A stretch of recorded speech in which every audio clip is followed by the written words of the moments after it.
외치면서 예수 사랑하심을 함께 기쁘게 찬양하겠습니다.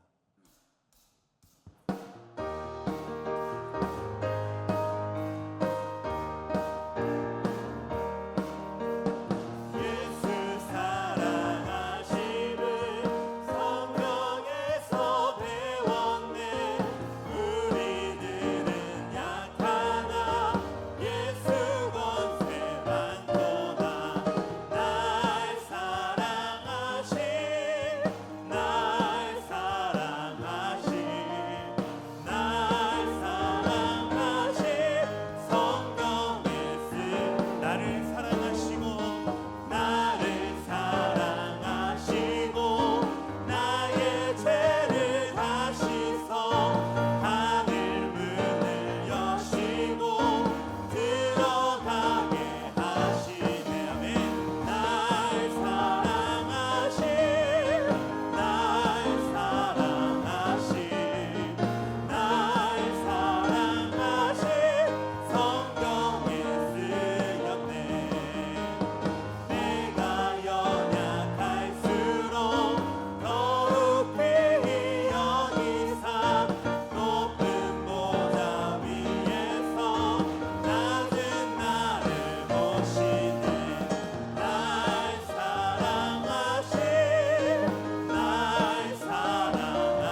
날마다 주님과 걸어가는 우리 룻교회 성도님 되시기를 간절히 소망합니다. 아멘. 오늘도 예배 가운데 임재하시고 우리 가운데 은혜 베푸실 그 주님을 기대하고 또 사모하며 함께 꽃들도 찬양하겠습니다. 이곳에 생명샘 솟아나 눈물 골짝 지나갈 때에 머잖아 열매 맺히고 웃음소리 넘쳐나리라. 꽃들도 구름도 바람도 넓은 바다도 찬양하라 찬양하라 예수를. 하늘을 울리며 노래해 나의 영혼아. 은혜의 주 은혜의 주 은혜의 주. 그날에 하늘이 열리고 그날에 하늘이 열리고 모든 이가 보게 되리라. 마침내 꽃들이 피고 마침내 꽃들이 피고 영광의 주가 오시리라. 꽃들도 구름도 바람도 넓은 바다도 찬양하라 찬양하라 예수를.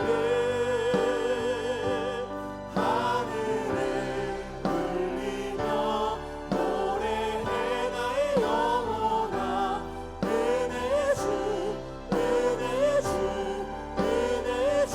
꽃들도 구름도 꽃들도 구름도 바람도 넓은 바다 찬양하라 찬양하라 찬양하라 예수를. 하늘을 울리며 노래해 나의 영혼아. 은혜의 주 은혜의 주 은혜의 주. 꽃들도 구름도 바람도 넓은 바다도 찬양하라 찬양하라 예수를. 하늘을 울리며 노래해 나의 영혼아. 은혜의 주 은혜의 주 은혜의 주. 아멘. 일어나셔서 우리에게 향하신 여호와의 인자하심을 찬양하겠습니다.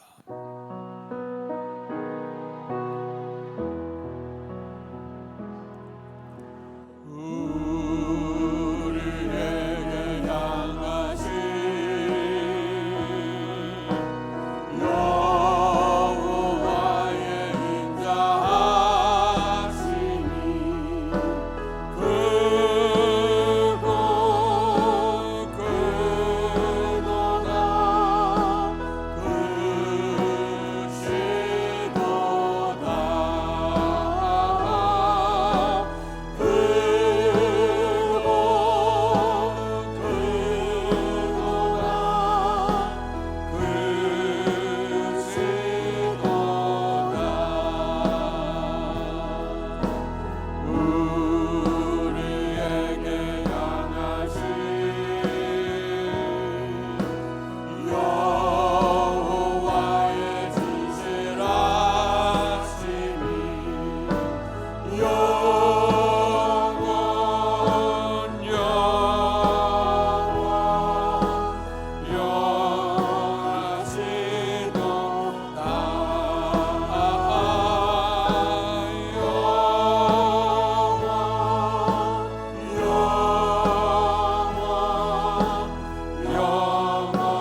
하심과 인생에게 행하신 기적으로 말미암아 그를 찬송할지로다.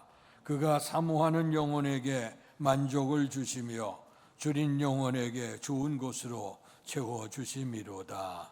복되신 아버지 하나님, 폭염의 날씨 속에서도 우리를 지켜주시고 오늘도 거룩한 성일 주께서 복주심하 약속하신 이날 주의 성전에 올라와 영과 진리로 예배하도록 은총 주셔 감사합니다.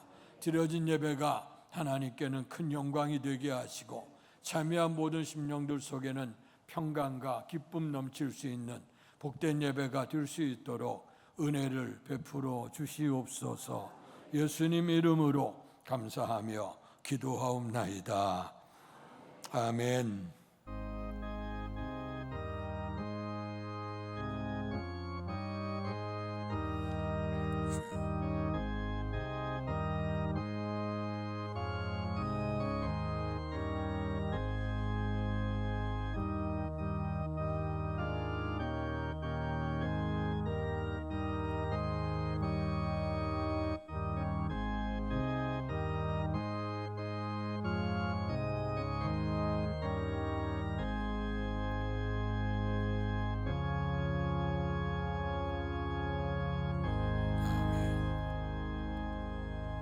찬송가 26장 구세주를 아는 이들 찬송 드리겠습니다.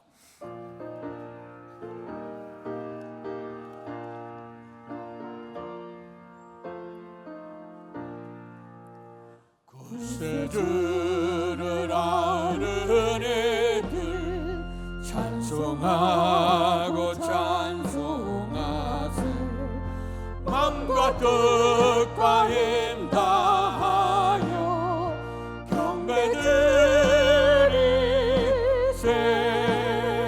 주를 알지 못한 이들 주가 친히 인도하사 그의 피로 구속하니 찬송 부르세. 약한 사람 도움받아 시험 중에 참게 되니 모든 죄를 이기리니 믿음뿐이라. 진리 되신 우리 주님 영원토록 변함없네. 성도들아 주를 믿어 길을 섬기세. 아멘. 교동문 49번 시편 108편을 교독하겠습니다. 하나님이여 내 마음을 정하여 싸우니 내가 노래하며 나의 마음을 다하여 찬양하리로다. 비파야 수금아 깰지어다. 내가 새벽을 깨우리로다. 여호와여 내가 만민 중에서 주께 감사하고 문나라 중에서 주를 찬양하오리니 주의 인자하심이 하늘보다 높으시며 주의 진실은 궁창에까지 이르나이다. 하나님이여 주는 하늘 위에 높이 들리시며 주의 영광이 온 땅에서 높임 받으시기를 원하나이다. 다 같이 합니다. 주께서 사랑하시는 자들을 건지시기 위하여 우리에게 응답하사 오른손으로 구원하소서. 아멘. 사도신경으로 우리들의 신앙을 고백하겠습니다. 전능하사 천지를 만드신 하나님 아버지를 내가 믿사오며 그 외아들 우리 주 예수 그리스도를 믿사오니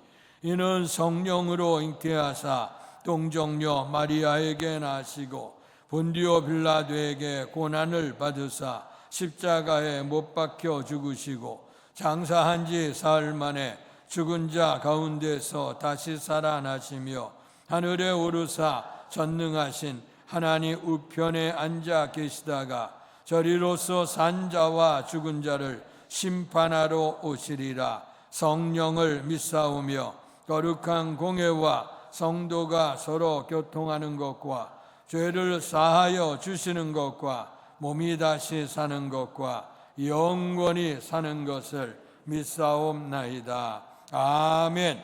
성령 2장으로 하나님께 영광 돌리시겠습니다.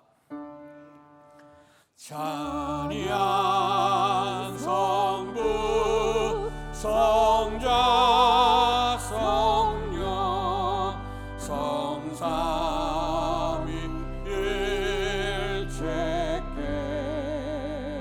성삼위일체께 영원 무궁하기까지 영광을 돌리세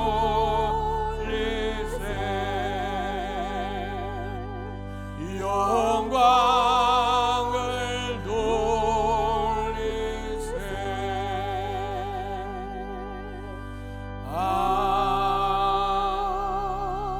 아멘.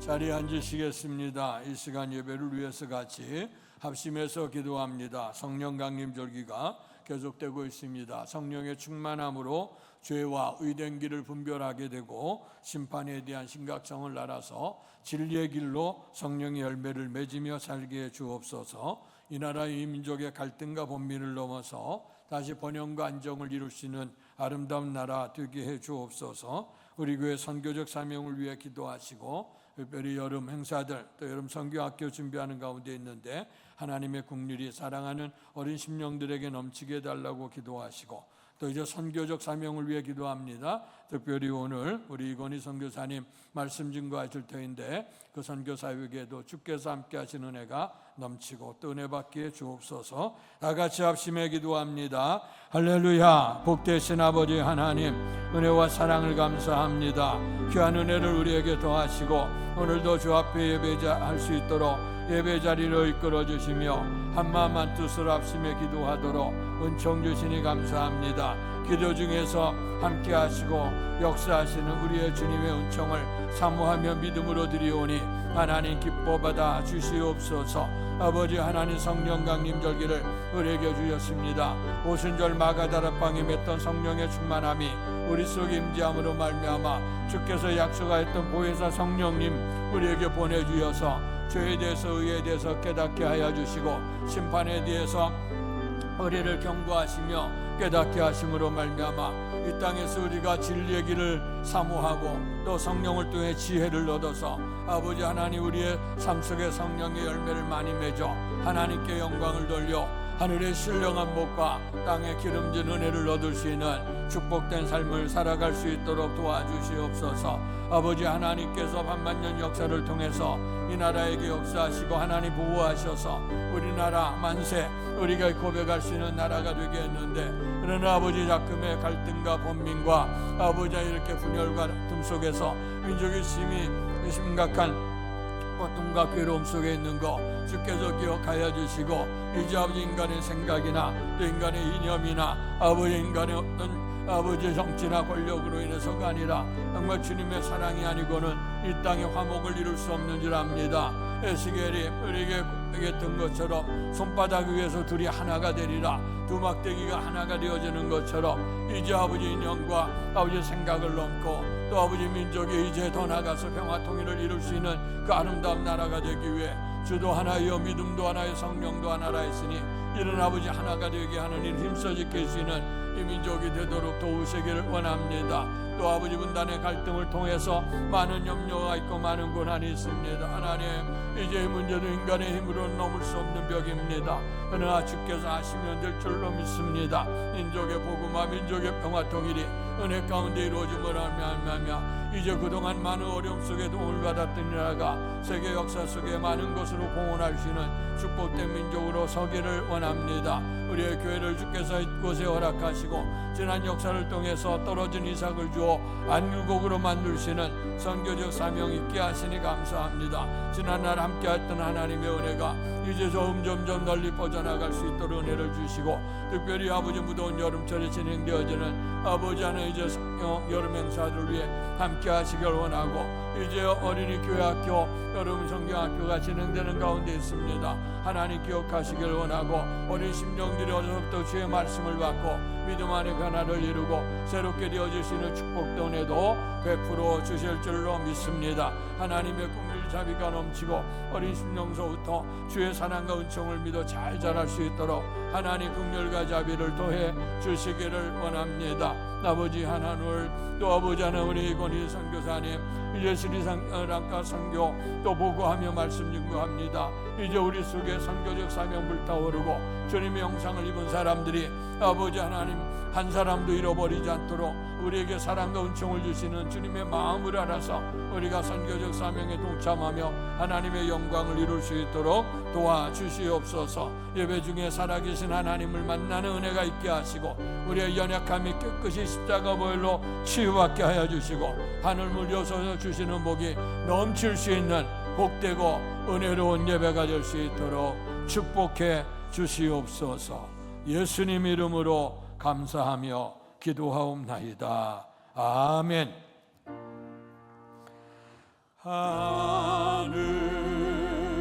하늘에 계신 아버지 이른 거룩하사 주님 나라 임하시고 뜻이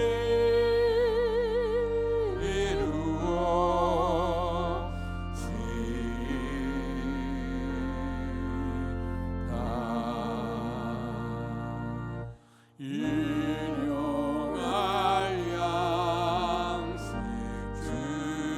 주시고 우리들의 큰 죄 다 용서하옵시고 또 시험에 들게 마시고 악에서 구원하소서. 내게 주의 나라 주의 권세 주의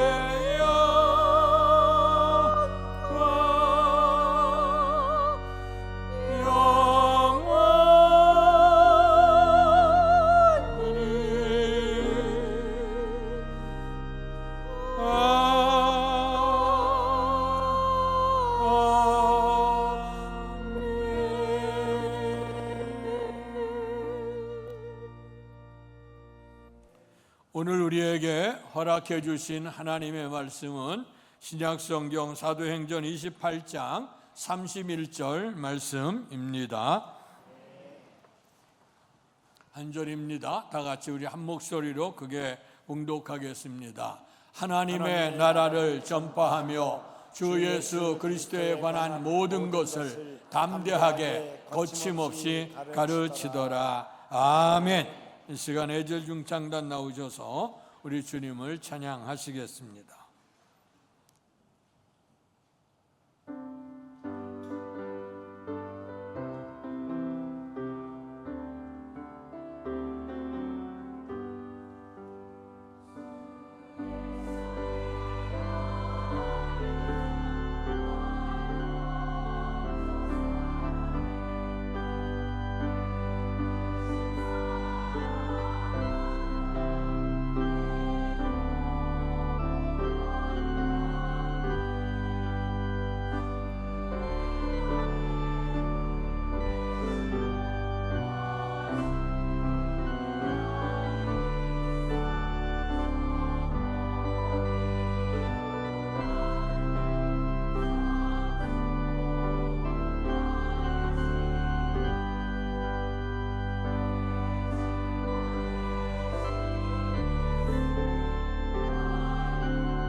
아멘.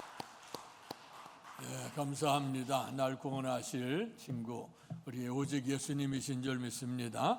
은혜를 기억하고 오늘도 이 폭염의 날씨 속에서도 주의 성전에 와서 예배하는 여러분들 속에 풍성한 하나님의 축복 넘치기를 주의 이름으로 축원합니다.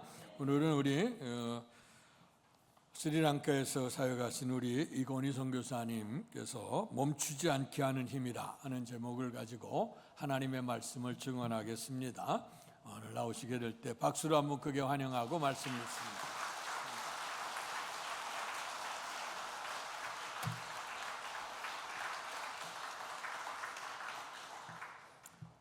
할렐루야. 많이 더우시죠? 지난주, 지지난주는 스리랑카보다 더 더운 것 같아요. 이 무더운 여름에 예배를 사모해서 이 자리에 오신 여러분들 환영하고 축복하고 옆에 분들과 한번 인사하겠습니다. 잘 오셨습니다.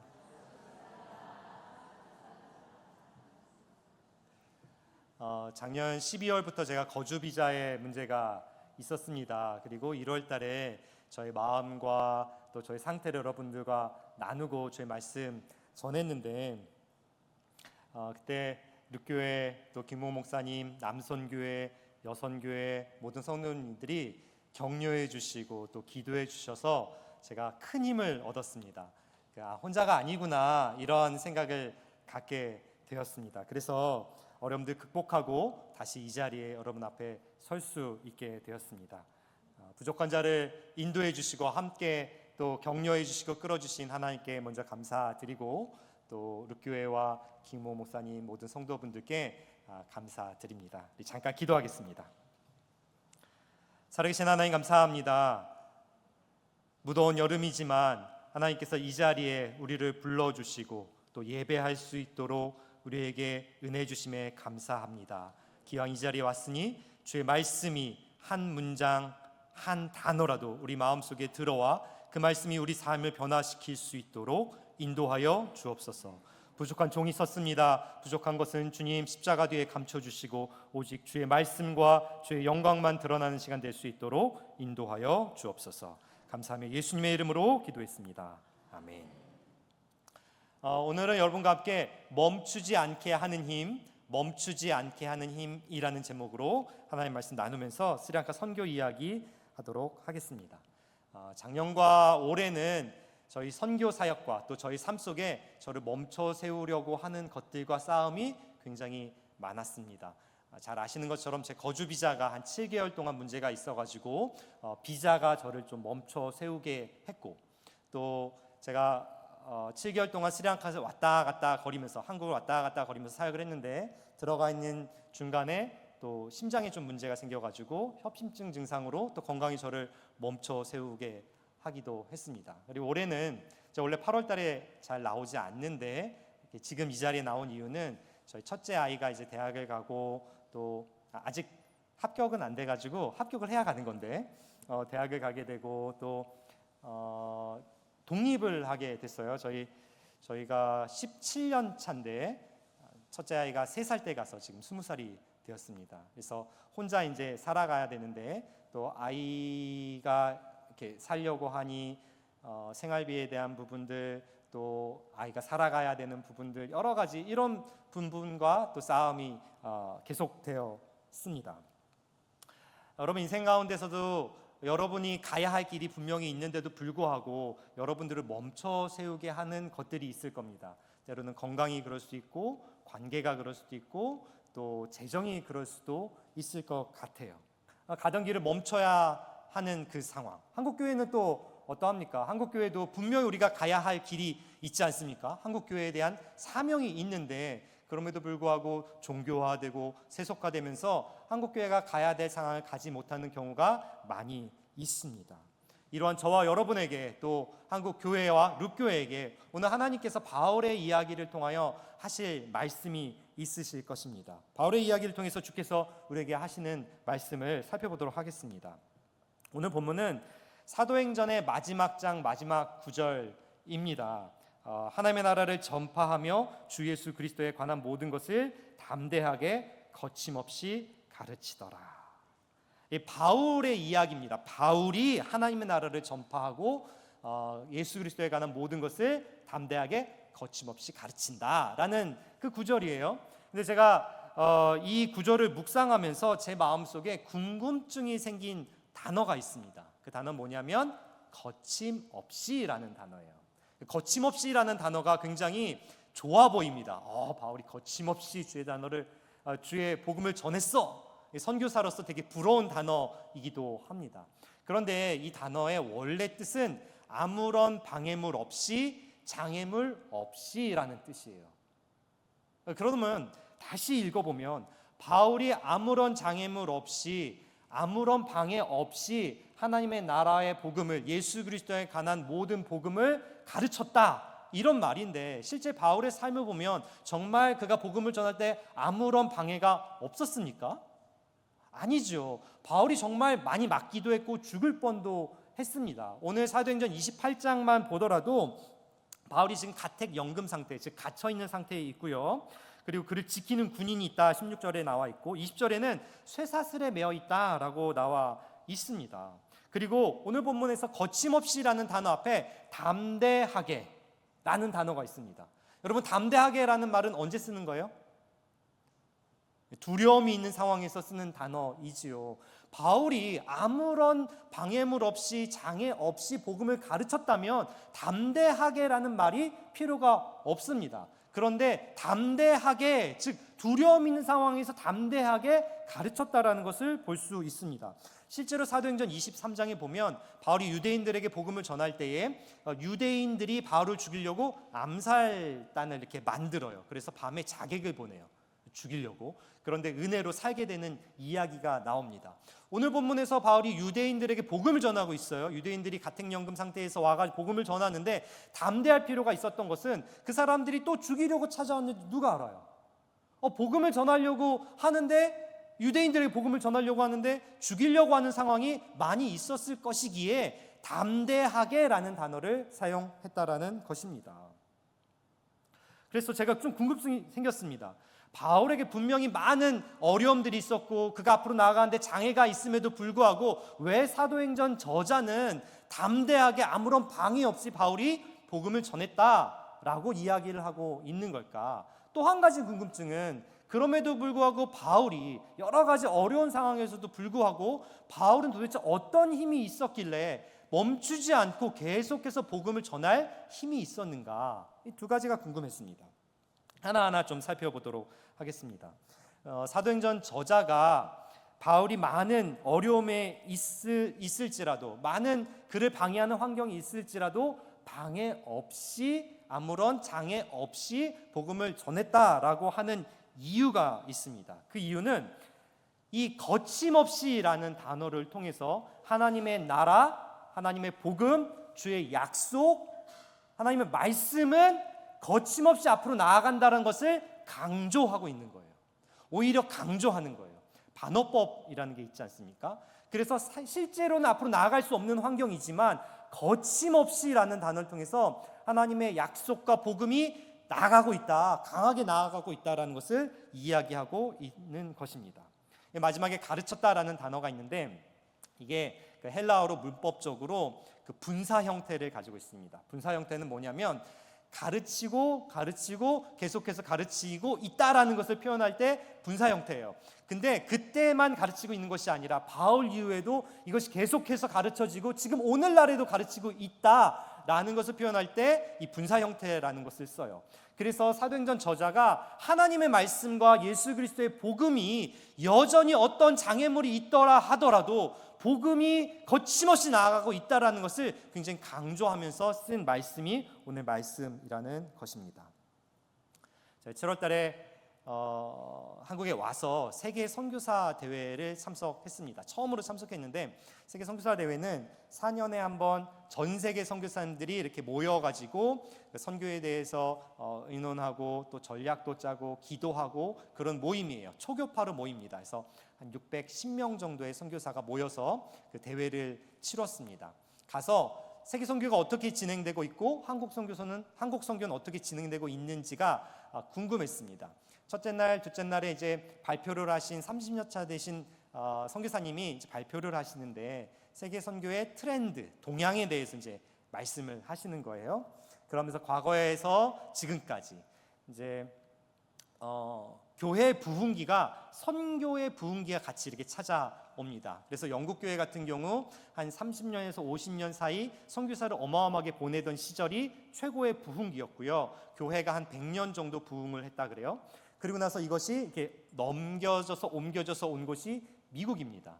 미국 교회도 한 30년에서 50년 정도 그 선교사를 어마어마하게 보내던 시절, 그 시절에 한 100년 정도 이렇게 부흥을 했습니다.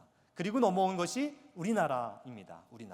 우리나라 기독교가 들어온 지 올해로 140주년 되는 해입니다. 그래서 선교 140주년 이것을 많이 이야기를 하면서 대회도 열고 하는데, 우리나라 선교는 몇 년 정도 된 것 같아요? 우리나라 선교 30년은 넘었습니다. 40년이 좀 넘었습니다. 그래서 이번에 대회에서 참석하신 분 중에 그 둘째 날 발표하신 분이 44년 차시더라고요. 은퇴하셨는데, 그러니까 아직 50년은 안 됐어요. 그러니까 그 트렌드를 보면은 한국 선교도 교회는 지금 140년 됐고 선교가 40년을 넘어가고 있습니다. 그 얘기는 뭐냐면 이제 한국 교회가 이렇게 침체되고 있는 시기를 맞이했다라는 것을 알 수 있습니다. 선교사님이 이제 한국 교회 교인 수가 줄어드는 문제, 선교사가 안 나오는 문제, 그리고 전 세계의 교인들도 줄어들고 전 세계의 선교사가 줄어드는 이런 얘기들을 하셨습니다. 우리가 다 체감적으로 인정되고 피부적으로 느끼는 것들이에요. 그런데 저와 같이 갔던 동료 선교사님이, 중동에서 사역하시는 동료 선교사님이 우리나라는 안 그런데? 그러시는 거예요. 그러니까 전 세계적으로 선교사가 줄어들고 있잖아요. 우리나라에서도 30대 선교사가 나가는 비율이 지금은 2% 미만이에요. 정말 없습니다. 저도 30대 초반에 나갔는데 이제는 없습니다. 10년 만에 이렇게 바뀌었어요.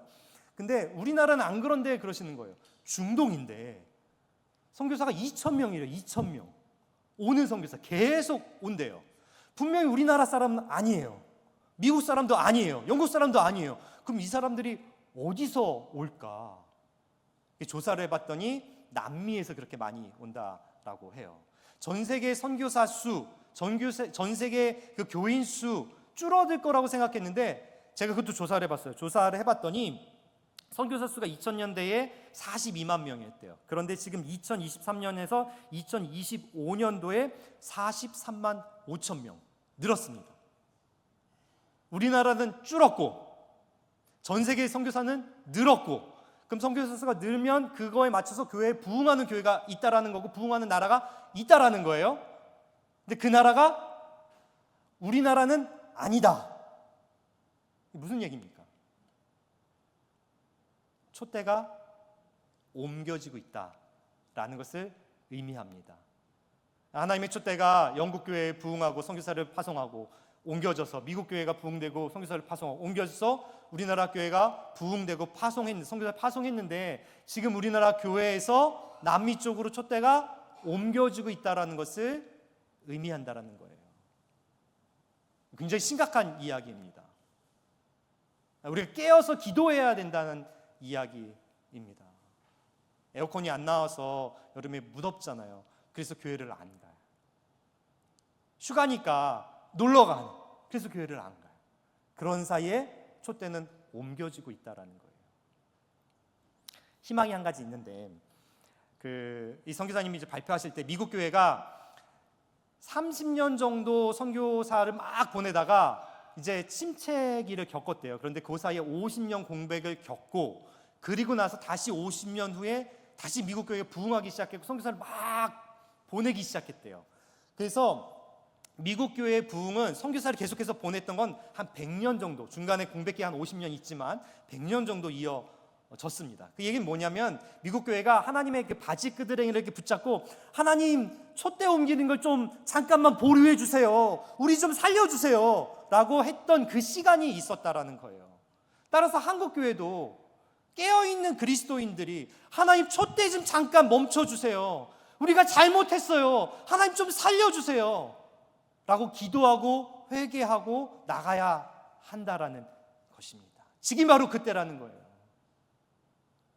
무엇을 말씀드리고 싶냐면, 우리 여러 가지 상황들이 있습니다. 국가가 발전하고 경제가 발전하고 또 여러 가지 어려운 상황들이 있습니다. 분명히 어려운 상황들이 우리 가운데 있습니다. 그러나 어떠한 상황에도 불구하고 하나님의 말씀, 주의 약속, 주의 복음은 거침없이 앞으로 나아간다는 거예요. 담대하게 거침없이, 두려움의 상황에서도 주의 복음이 거침없이 나아가고 있다는 것을 오늘 사도행전 저자는 말씀하고 있다는 것입니다. 그러니 주의 말씀이 거침없이 나아가고 있으니 우리가 묶여 있어도, 우리가 연약해도 그 하나님 붙들고 있다면, 그 하나님 의지하고 있다면 우리도 앞으로 나아갈 수 있지 않겠습니까? 할렐루야. 그 하나님을 믿으시기를 소원합니다. 그 하나님 꽉 붙들고, 하나님 우리도 담대할 필요성이 있습니다. 거침없이 앞으로 나아갈 수 있도록, 주의 약속과 함께, 주의 말씀과 함께 담대하게 나아갈 수 있도록 우리를 붙들어 주세요 라고 기도해야겠습니다. 분명히 주의 말씀은 매이지 않고 앞으로 나아가고 있는데 우리 실제 삶을 돌아보면 문제가 있습니다. 문제는 우리 자신인 것 같아요.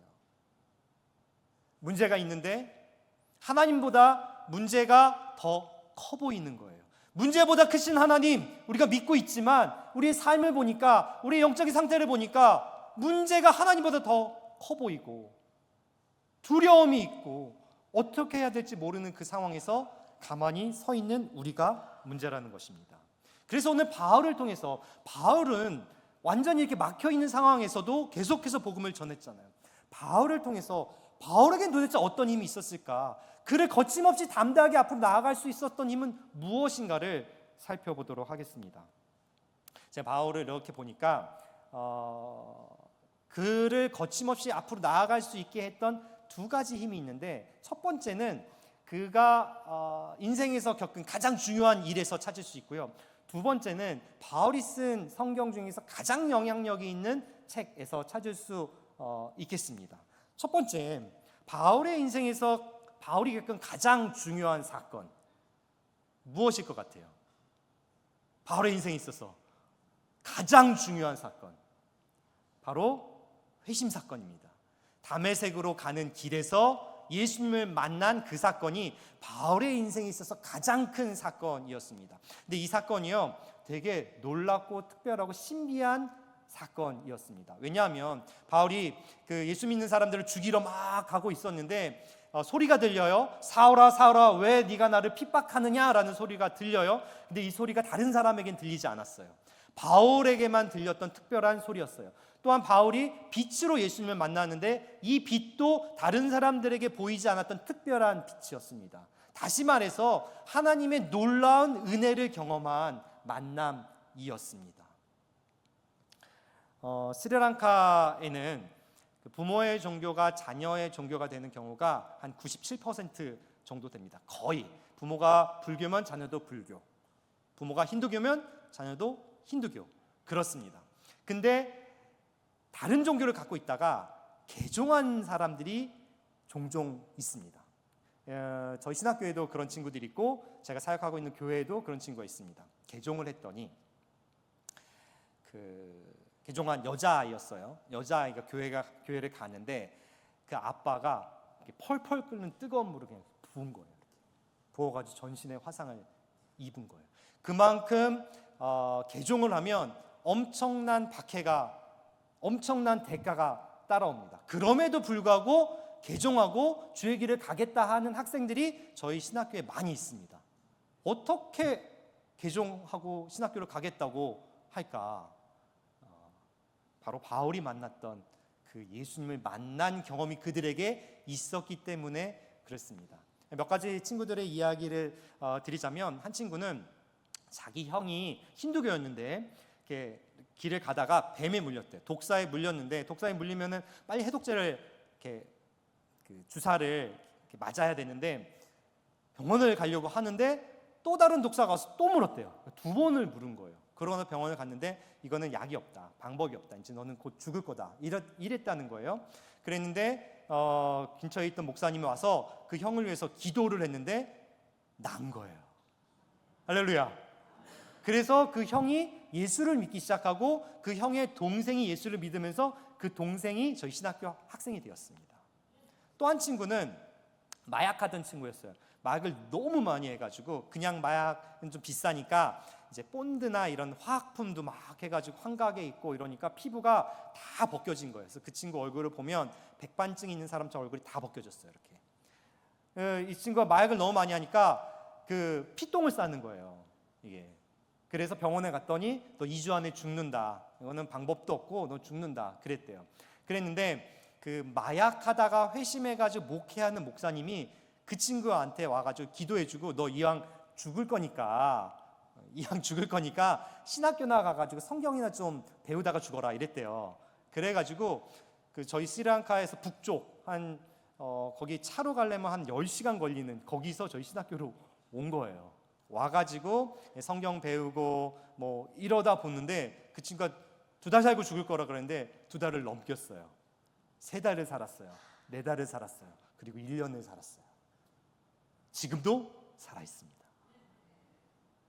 살아계신 하나님, 역사하시는 그 하나님, 이른 비와 늦은 비 내려주시는 그 예수 그리스도의 은혜를 경험할 때 하나님 살아계시구나, 하나님 역사하시는구나, 그것을 느끼고 앞으로 나아갈 수 있는 힘을 얻는다라는 것입니다.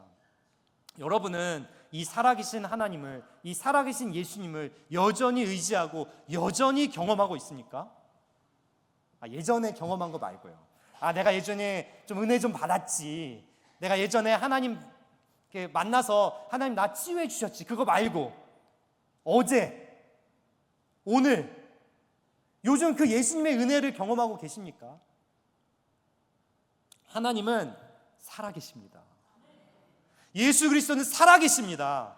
살아서 역사하십니다. 그 살아서 역사하시는 하나님을 여전히 경험하고 계십니까? 전 세계 부흥하는 교회들의 특징들이 있습니다. 제가 이렇게 미국도 가보고 다른 나라를 가보면 부흥하는 교회들이 있어요. 그 부흥하는 교회들의 특징은 기도하는 교회고 예배하는 교회예요. 참 신기하게 이렇게 종교화되고 있는 교회들은 다 망해가고 있어요. 참 죄송한 이야기인데, 안타까운 이야기인데, 감리교는 아니에요. 감리교가 기도하는 교단이거든요. 성령운동하던 교단이었거든요. 근데 어느 순간 기도를 안 해요. 어느 순간 예배를 사모 안 해요.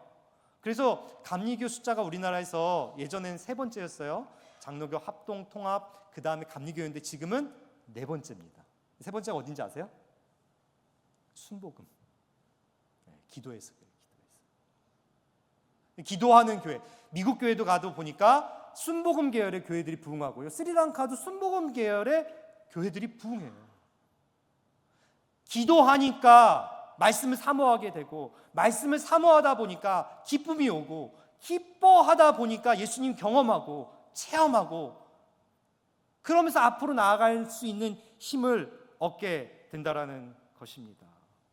실제적인 성령의 역사, 예수님을 경험할 때 우리는 앞으로 나아갈 수 있을 것입니다. 그 예수님을 경험하는 저 여러분 되기를 소원합니다. 할렐루야. 믿으시면 아멘 하셔도 돼요. 괜찮습니다. 두 번째, 바울이 앞으로 나아갈 수 있게 하는 더 큰 힘이 있습니다. 기적적인 예수님을 만나는 것보다 더 큰 힘이 있었습니다. 로마서에서 우리가 그것을 알 수 있는데, 바울이 다메섹 도상 위에서 예수님을 만나고 기적적으로 체험한 이후에 깨닫게 된 거예요. 복음이 무엇인지 깨닫게 되고, 그 복음이 무엇인지 설명한 게 로마서인데, 이 로마서에서 깨닫게 된 이 복음을 사람들에게 거침없이 가르치게 된 거예요. 바울이 깨달은 이 복음, 예수님에 대한 이 복음은 단지 신비한 능력에서 그치지 않습니다. 비록 신비한 능력이 없더라도, 바울에게 그 가시와 같은 그 질병이 없어지지 않더라도, 바울이 결국 감옥에 갇혀가지고 죽어요. 예수님이 좀 풀어주시면 좋은데 풀어주시지 않고요, 거기서 순교돼요. 근데 그럼에도 불구하고 바울이 앞으로 나아갈 수 있던 힘이 있었습니다. 로마서에 있는데, 로마서 1장 17절입니다. 복음에는 하나님의 의가 나타나서 믿음으로 믿음에 이르게 하나니 기록된 바 오직 의인은 믿음으로 말미암아 살리라 함과 같으니라. 복음에는 하나님의 의가 나타난다라 그랬어요. 복음이 뭐냐면 예수님이에요. 예수님에게 하나님의 의가 나타난다. 이렇게 이야기하고 있습니다. 어렵죠? 하나님의 의가 뭔가? 예수님에게 하나님의 의가 나타나는 게 뭔가? 어렵죠? 그 종교를 개혁한 루터도 이게 되게 어려웠었나 봅니다. 그리고 굉장히 많이 오해를 했습니다. 하나님의 의 이렇게 얘기하면 공의, 정의를 얘기해요. 그래서 하나님의 정의의 기준에 맞춰서 자기의 삶을 맞추려고 하다 보니까 아무리 노력해도 하나님의 그 기준에 자기의 삶을 맞출 수가 없다라는 거예요. 새벽기도 매일 나오고 모든 예배에 빠지지 않다가 어느 날 예배에 나와서 졸았어요. 이게 하나님의 기준에 맞을까? 번개가 막 치는데 바울이 그 진노하신 하나님께 너무 무서운 거예요. 하나님의 의의 기준에 자기가 맞지가 않았어. 그런데 여기서 바울이 이야기하는 하나님의 의는 하나님의 공의, 정의라고 하기보다는 칭의를 뜻합니다. 칭의는 뭐냐면 믿음으로 말미암아 의롭게 해주신다라는 칭의, 의롭다함을 칭함을 받는다. 이게 칭의인데 그거예요. 믿음으로 의롭다라고 여겨주신다라는 거예요. 하나님의 의는 예수님에게 나타났는데 예수님 때문에 주시는 하나님의 선물이라는 것입니다. 그 구약에서 하나님을 만나야 되는데 하나님 만나기 위해서는 거룩한 인간이 거룩한 하나님을 만날 수가 없었어요. 그래서 하나님께서 주신 방법이 1년에 한 번 대속제일의 대제사장을 통해서 동물을 잡아서 동물이 대신 벌을 받는 거예요. 그러니까 의이니까 공의의 하나님이니까 누군가 그 잘못한 것에 대해서 반드시 대가를 치러야 돼요. 그래서 동물을 잡아서 동물의 피를 뿌립니다. 이렇게 뿌려요. 어디다 뿌리냐? 제가 그림을 하나 준비했는데 한번 띄워주시겠어요? 법궤요. 어디다 뿌리냐면 법궤가 있습니다. 법궤 위에 그 뚜껑 위에 뿌립니다. 저 뚜껑을 뭐라고 부르냐면 속죄소라고 불러요. 속죄소. 그래서 속죄소에 그 피를 뿌려서 죄를 덮어주시는 거예요. 그러니까 저 법궤 안에는 하나님의 의를 상징하는, 공의를 상징하는 10계명이 있잖아요. 근데 그 의의 사람들이 맞을 수가 없어요. 그래서 하나님이 그 죄를 덮어주시기 위해서 뚜껑, 속죄소 위에 대가를 치른 피를 뿌린다는 거예요. 그런데 재밌는 거는 로마서 3장 25절에 이 예수를 하나님이 그의 피로써 믿음으로 말미암는 화목 제물로 세우셨으니, 이 화목 제물이 뭐냐면 저 속죄소랑 같은 단어예요. 그러니까 예수님을 죽이심으로써 누군가 벌을 받아야 되는 거예요. 벌을. 예수님이 대신 벌을 받으심으로써 우리의 죄를 예수님께 전가시키고 예수님의 의를 우리에게 전가시켜 주셔서 너는 더 이상 죄가 없다, 의롭다함을 입는다라고 칭해 주시는 거예요. 할렐루야. 이 놀라운 일입니다. 여러분, 근데 헷갈리지 말으셔야 될 것이 뭐냐면 사회법에서 우리가 범죄했을 때 죄를 짓고 예수님이 나를 죄 없다 하셨으니까 나는 죄가 없어, 이렇게 얘기하시면 안 돼요. 제가 길 가다가 싸움을 했어요. 누굴 때렸어요. 그래서 경찰한테 입건이 됐어요. 그러면 벌 받아야 됩니다. 하나님이 나를 대속해 주셨으니까 나는 죄가 없어 라고 말하면 안 됩니다. 공의의 하나님이시기 때문에 우리가 잘못한 것에 대해서 반드시 대가를 치러야 되고 벌을 받아야 돼요. 그러면 거룩하신 하나님 앞에 그것보다 더 큰 벌을 받아야 되는 것이 맞습니다. 그런데 하나님께서 우리를 만나 주시겠다는 거예요. 더 큰 벌을 받아야 되는데 예수 그리스도께서 대신 벌 받으시고 우리의 죄를 덮어주시고 우리를 만나 주시겠다는 거예요. 속죄소에서 내가 너를 만나리라 라고 말씀하셨거든요. 그러니까 예수 그리스도를 통해서만이 우리가 하나님을 만날 수 있게 되는 거예요. 그것을 칭의라고 부르는 것입니다. 예수님을 믿음으로써, 이 예수님, 우리를 위해서 친히 돌아가신 이 예수님의 보혈을 믿음으로써 하나님을 만날 수 있는 은혜를 누리게 된 것입니다. 결국 여러 가지 장애물이 있음에도 불구하고 바울이 앞으로 나아갈 수 있었던, 바울을 앞으로 나아가게 했던 그 힘은 무엇이냐? 예수님의 은혜입니다. 그 힘이 무엇이냐? 예수님의 은혜입니다.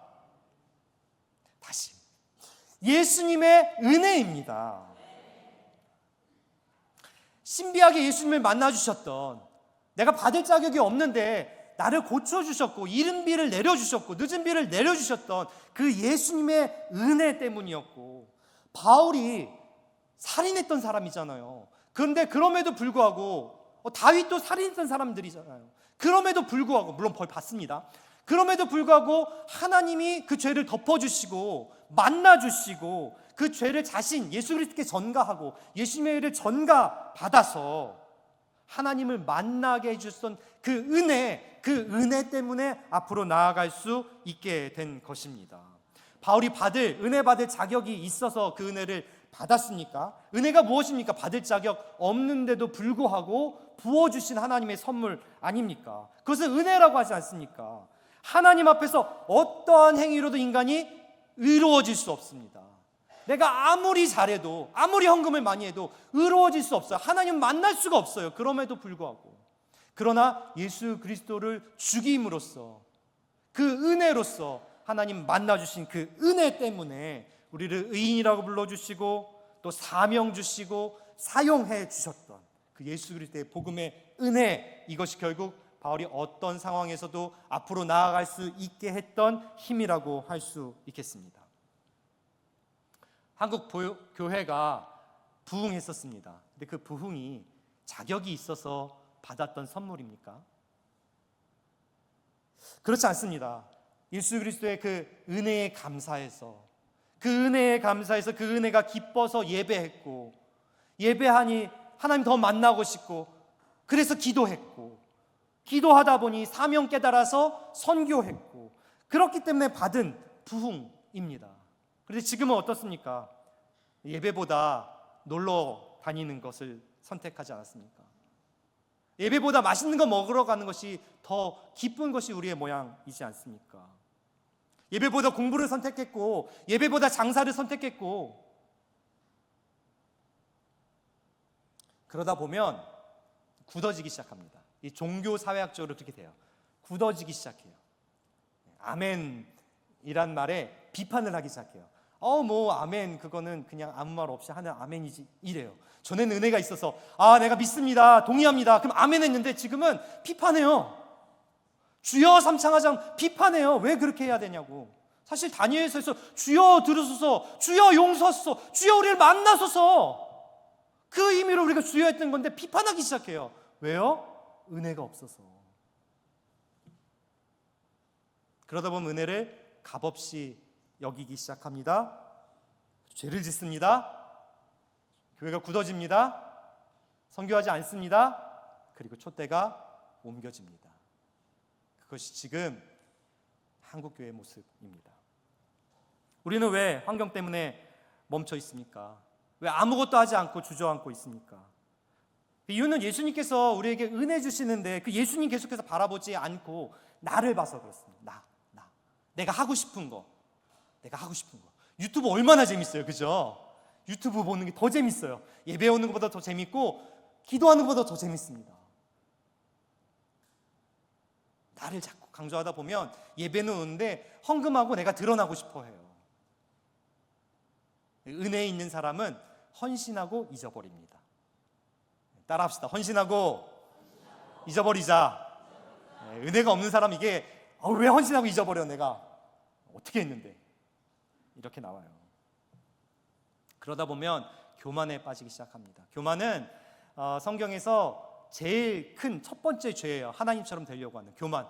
내 의가 드러나고 내가 교만하기 시작해요. 우리의 어떠한 행위로도 구원받을 수 없게 하신 이유는 우리가 교만하지 않게 하기 위해서 그런 건데, 교만하기 시작해요. 그리고 두 번째, 성경에서 두 번째 죄가 뭔지 아세요? 비교하는 거예요. 가인이 아벨과 비교하면서 살인하잖아요. 비교하는 거예요. 저 사람은 저렇게 잘 사는데, 저 사람은 저렇게 놀러 가는데 나는 왜? 나도 놀러 갈 거야. 나도 이렇게 먹을 거야. 비교하기 시작하는 거에서. 그래서 은혜를 은혜로 여기지 못하고 결국 멈춰 있게 된다라는 것입니다. 지난 6월 달에 주의 은혜로 7개월 만에 스리랑카 거주 비자를 잘 받았습니다. 여러분 기도해 주시고 또 함께 해 주셔서 정말 잘 받았습니다. 7개월 동안에 마음이 좀 어려웠고 또 때로는 이렇게 비참한 기분도 있었습니다. 근데도 불구하고 계속해서 좀 스리랑카에 가려고 노력했어요. 그래서 거주 비자 못 받은 상태에서 관광 비자를 들어가고 뭐 그런 과정을 좀 거쳤는데 누가 그러세요. 이왕 한국 왔으니까 안식월 가졌다 생각하고, 제가 17년 동안 안식년을 가져본 적이 한 번도 없는데 안식월 가졌다 하고 편하게 쉬세요, 이런 이야기를 해주셨어요. 근데 오늘 성경을 묵상하면서 7개월간의 그 여정을 지나가면서 제가 깨달은 게 있습니다. 어려운 환경이지만 스리랑카 녹록지 않습니다. 뭐 한국처럼 에어컨이 많은 것도 아니고 여전히 그 부도난 여파로 경제적으로 쉽지 않습니다. 그럼에도 불구하고 제가 깨달은 것은 그 자리에 있게 해주신 것이 하나님의 은혜다. 어려운 가운데서도 하나님 있게 해주시고 사명 주신 것이 은혜다라는 것을 깨달았습니다. 비자를 주신 것도 주의 은혜고 그리 아니하실지라도 주의 은혜다라는 것을 깨달았습니다. 왜냐하면 제가 자격이 있는 사람이 아니기 때문에 그렇습니다. 선교사로 설 자격이 있는 사람이 아니에요. 멀쩡해 보여서 여기서 이렇게 서 있는 것 같지만 그 자격이 있는 사람이 아니에요. 그럼에도 불구하고 하나님께서 사명 주시고 너 괜찮다라고 말씀하시고 은혜 주셔서 갈 수 있게 해주셨기 때문에 그 자리에 있는 것, 사명의 자리에 있는 것, 그것이 은혜구나 라는 것을 깨닫고 계속해서 앞으로 나아가고 있습니다. 오늘 말씀의 결론을 맺습니다. 살아가는 성도 여러분, 우리 삶 속에서 우리가 가야 할 방향이 있음에도 불구하고 우리가 멈춰서 있는 것처럼 느껴질 때가 있습니다. 또 한국 교회가 분명히 가야 할 방향이 있음에도 불구하고 한국 교회도 멈춰 있는 것처럼 보여질 때가 있습니다. 그러나 기억하십시오. 예수 그리스도의 복음, 말씀, 주의 약속은 결코 멈추지 않습니다. 문제는 우리가, 교회가 그 복음 앞에서 멈춰서 있고 주저앉는 데 있습니다. 따라서 우리가 예수님을 다시 만나야겠습니다. 복음의 은혜를 다시 붙잡아야 하겠습니다. 은혜 받은 성도, 은혜를 헛되이 받지 말라라고 말씀하고 있습니다. 은혜를 헛되이 받지 마십시다. 주의 은혜를 헛되이 받지 마십시다. 은혜 받은 자는 그 은혜를 표현합니다. 그 표현한 것이 사명이 되고 결국 그 사명이 우리를 살게 합니다. 우리를 앞으로 가게 합니다. 여러분, 크게 은혜 받은 사람은 사명도 큽니다. 근데 우리 가운데 사명이 없다면요, 우리가 점검해야 돼요. 우리의 은혜가 다 사라져 버렸구나. 한국교회가 어려움을 경험하고 있고 제가 판단하기에는 주의 촛대가 이미 옮겨져 가고 있는데 기도하십시다. 한국교회를 위해서 기도하십시다. 주님, 조금만 더 멈춰주세요. 주님, 우리를 살려주세요. 주의 은혜로 다시 우리를 새롭게 해주세요. 하나님, 우리가 받을 자격 없는데, 하나님, 우리가 그 은혜를 누릴 자격 없는데, 하나님께서 우리 은혜 주셔서 이렇게 살게 하셨는데, 하나님, 그 은혜를 조금 더 부어주세요. 기도하십시다. 우리 자신을 위해서 기도하고 교회를 위해서 기도하십시다. 여러분, 그 은혜를 들어갈 수 있는 방법, 결국은요 기도고, 결국은요 모이는 거고 예배입니다. 모여서 기도하는 거, 거기서부터 시작됩니다. 교회 오지 않는다면 교회 오지 않는 시간에 성경을 좀 읽어보십시오. 성경 통독을 여러분에게 도전드립니다. 성경 통독. 성경이 어려워요. 이게 읽으면, 아무 생각 없이 읽으면 무슨 말인지 몰라요. 그런데도 그냥 읽는 거예요. 무조건 읽는 거예요. 유튜브 1시간 보셨다면 성경 1시간 보세요. 성경 먼저 보시고. 아멘? 진짜로. 성경 통독할 때 그 은혜가 우리 가운데 회복될 줄 믿습니다. 아무 생각 없이 그냥 성경 소리내서 읽으시는 거예요. 소리내서 계속 이렇게 읽다 보면 주의 은혜와 사명이 회복될 줄 믿습니다. 바울처럼 어떤 환경에서도 앞으로 나아갈 수 있게 하는 힘, 바로 예수 그리스도의 은혜. 그 은혜가 저 여러분에게, 한국 교회에게, 또 룻교회에게 있기를 소원합니다. 선교하면서요. 선교하면서. 할렐루야. 스리랑카도 좀 와주세요. 한 13년 전에 오셨는데 14년 됐나? 스리랑카도 오시면서 안 된다 이렇게 생각하지 마시고 사명 가지고, 은혜 큰 자가 모두 커요. 사명도 큽니다. 이제 마지막으로 스리랑카 영상 보면서 스리랑카 선교 보고하고 마치도록 하겠습니다. 주의 자녀로 산다는 것에 불 가운데로 걸어가는 것, 스리랑카에서 주의 자녀로 살아가는 것이 불 가운데로 걸어가는 것과 같습니다. 그럼에도 작년 올해 주의 자녀로 살아가기를 위해서, 목회자로 살아가기 위해서 결심한 저희 IBC 신학교 학생들입니다. 주의 자녀로 산다는 것에 신학생, 졸업한 신학생들이 선교하는 교회를 만들자라고 비전을 가지고 모인 스리랑카 미션 커뮤니티 SMC 교회 목회자들입니다. 내 온몸을 덮쳐오는 폭풍 속에서 잠잠히 주 바라보는 것, 때론 불 가운데 휩싸일 때도, 폭풍 가운데 무너질 때도 참 어려운 환경들이 많습니다. 주님 불 가운데, 폭풍 가운데 무너지는 환경도 있습니다. 그러나 주의 은혜 바라보면서 하나님 우리와 함께 하시기를 기도하면서 앞으로 나아가고 있습니다.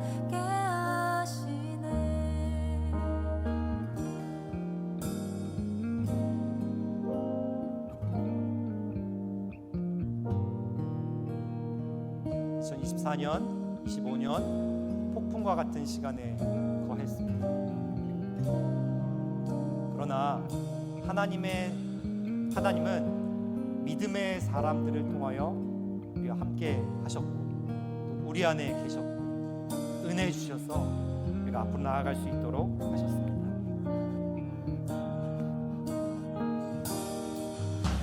주의 자녀로 산다는 것에 오랜만에 단기 선교팀이 왔는데 저 교회는 50대, 60대, 70대로 구성되어 있는 어른들 팀이에요. 처음 단기 선교 오셨대요. 근데 다자회하고 또 한국 음식 만들어 주시면서 처음 받아서는 그 은혜를 전하면서 위로해 주시고 격려해 주시고 계셨습니다.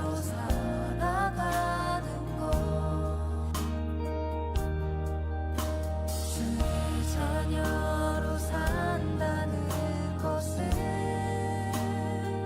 저희 파송교회인데 주님과 함께 10년 만에 왔어요. 파송교회인데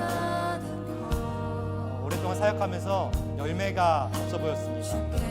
그래도 계속해서 씨 뿌리는 일들을 기꺼이 지고 주와 함께 안타까울 때도 있고 힘 빠질 때도 있었지만 함께하는 지체가 있었기 때문에 행복했습니다. 휩싸일 때도 스리랑카에서 저렇게 사역하고 있는데 문득 열매가 보였습니다. 무너질 때도 15년 전에 첫 제자가 대중 앞에서 거침없이 복음을 전하는 모습을 보았습니다. 하나님의 복음은 반드시 전진하는구나, 주의 약속은 반드시 전진하는구나를 보았습니다. 또 제자의 제자를 보는 은혜도 허락하여 주셨습니다.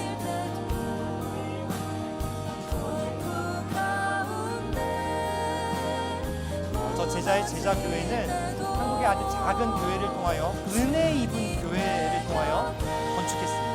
그 교회는 개척한 지 13년밖에 안 된 자기 교회 건물도 없는 작은 교회, 온 성도가 마음을 다해서 헌금하고 또 주의 사람들을 통하여서 교회를 세웠습니다. 그 부르신 사람들, 은혜 입은 사람들 통하여서 하나님께서 함께 하여 주셨습니다.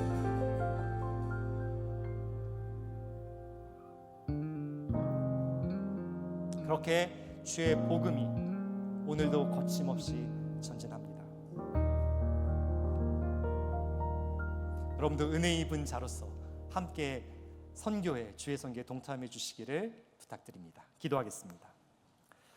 살아계신 하나님 감사합니다. 주님 사랑하시고 귀하게 여기시는 룻교회에 와서 주의 말씀, 스리랑카 선교 이야기 나누었습니다. 하나님, 우리 삶이 녹록지 않습니다. 어려움이 있습니다. 그러나 그 어려움이 주의 은혜보다 컸고 주의 은혜를 잃어버린 모양이 우리의 모습이었습니다. 주님, 우리를 용서하여 주시고 한국교회를 용서하여 주시고 다시 값없이 주신 주 예수 그리스도의 은혜를 경험함으로써 은혜 받은 자 사명을 깨닫게 하시고 사명으로 나아갈 수 있도록 인도하여 주시옵소서. 우리를 앞으로 나아갈 수 있게 하는 힘, 바로 예수 그리스도의 복음의 은혜오니 그 복음의 은혜를 우리 가운데 충만하게 부어 주시옵소서. 그래서 촛대를 옮기지 마시고 하나님 한국교회를 불쌍히 여겨 주셔서 다시 한번 일어설 수 있도록 인도하여 주시옵소서. 우리를 사용하여 주시옵소서. 룻교회를 사용하여 주시옵소서. 우리 가정을 사용하여 주시옵소서. 우리의 인생을 사용하여 주시옵소서. 감사하며 예수님의 이름으로 기도드렸습니다. 아멘. 감사합니다. 말씀을 생각하시면서 찬송가 518장 부르시며 준비하신 헌금을 하나님께 봉헌하겠습니다.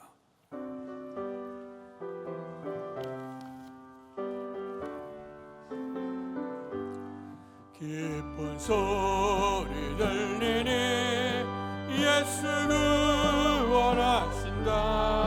만민에게 전하라. 예수 구원하신다. 주님 명령하시니 산을 넘고 물 건너 온 세상에 전하라. 예수 구원하신다. 받아들아 외쳐라. 예수 구원하신다. 모든 죄인 들으라. 예수 구원하신다. 모든 선마 일어나 메아리 저 울려라. 복음 중에 복음을 예수 구원하신다. 환난 중에 하는 말 예수 구원하신다. 다시 살아나시오. 예수 구원하신다. 지은 죄로 인하여 슬픈 마음이 있어도 숨질 때에 내 할망 예수 일어나 선신하겠습니다. 바람들아 외쳐라. 예수 구원하신다. 기뻐하라 나라를. 예수 구원하신다. 구원하는 복음을 산과 들에 전하라. 우리들의 순종가 예수 구원하신다. 복되신 아버지 하나님, 은혜와 사랑 감사합니다. 죄악과 허물로 죽었던 우리를 십자가 은혜로 살려주시고 또 구원의 은총과 사명을 허락하여 주셔서 주님의 형상을 입은 사람들이 멸망받지 않고 구원에 이룰 수 있도록 우리 교회가 또 우리가 하나님 주신 사명 이룰 수 있도록 은총 베풀어 주셔서 감사합니다. 이제 오늘 선교사님 말씀을 통해 증거되어진 것처럼 담대히 하나님의 나라를 전파하며 주 예수 그리스도에 관한 것을 가르치되 그 많은 사람이 없었다고 오늘 말씀해 주셨는데, 오늘 우리의 삶 속에서 늘 주님의 은총 안에서 오늘 우리가 중단하지 아니하고 끊임없이 거침없이 주의 복음을 증거할 수 있는 복된 은혜가 나타나도록 축복해 주실 줄 믿습니다. 이제 가다가 중지하지 않게 하시고 주께서 부르실 그날까지 믿음을 지켜나갈 수 있는 은혜가 임하길 원합니다. 이렇게 하나님의 은혜 안에서 변함없이 주님을 사랑하시는 주님의 놀라운 은혜를 잊고 우리도 변함없이 주님을 사랑하고 거침없이 담대하게 주의 사역을 이루길 원하는 성도들이 오늘도 정성을 다해서 주 앞에 예물을 드립니다. 예물 속에 저들의 정성이 있고 기도 제목이 있습니다. 하나님 기뻐 받아 주시옵소서. 특별히 모든 삶의 모든 조건들을 허락하시고 생업을 통해 수입 있게 하시고 이 아버지 우리에게 주어진 것 가운데서 11조 온전한 11조 구별하여 하나님께 드린 성도들을 기억하시고 말씀대로 믿음대로 저들의 창고를 책임져 주시옵소서.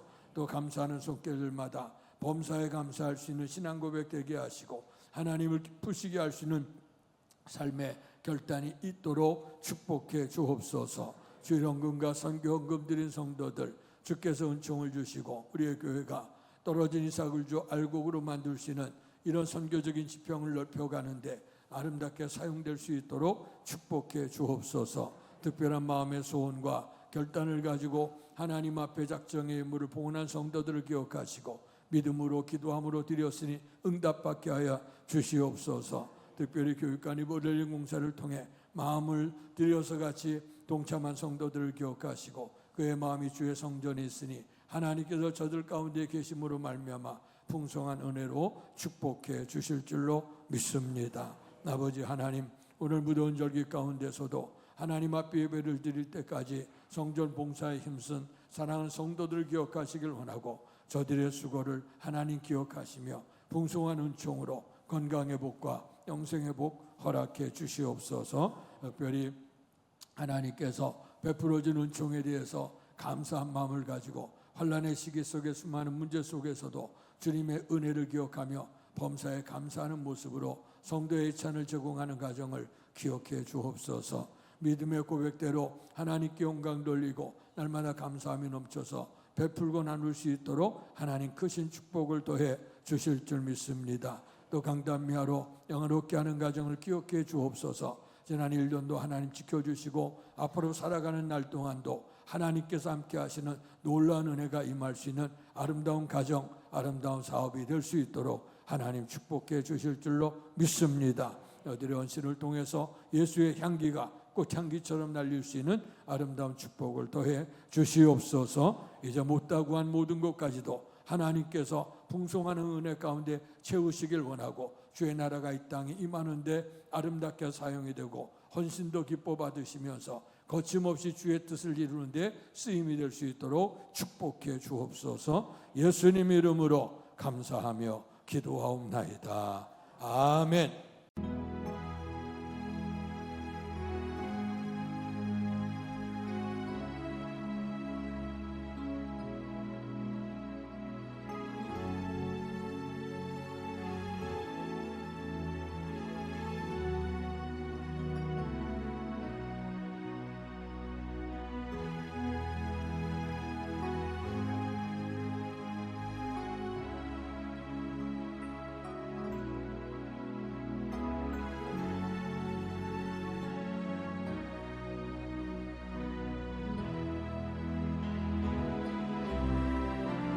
이제 다 같이 일어나셔서 우물가의 여인처럼 찬양 부르시면서 축도함으로 예배를 마치겠습니다.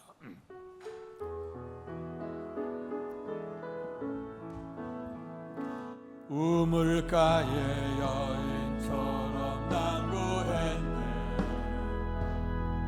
헛되고 헛된 것들을 그때 주님 하신 말씀 내 세매와 생수를 마셔라. 오 주님 채우소서. 나의 잔을 높이 듭니다. 하늘 양치 내게 채워주소서.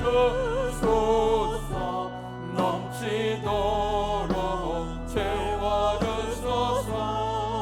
많고 또 많은 사람들이 찾았었네. 헛되고 헛된 것들을 주 안에 감추인 보배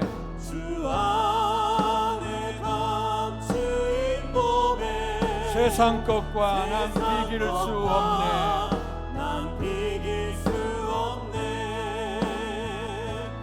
오 주님 세우소서.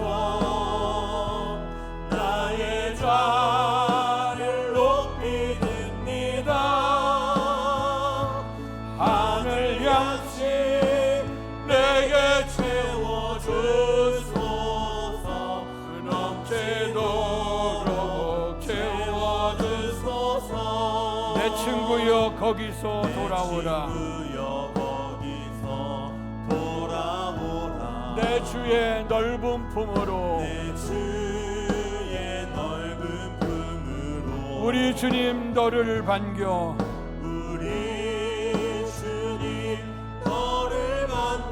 넓은 품에 안아주세요. 우리 두 손을 들으시고 소용합니다.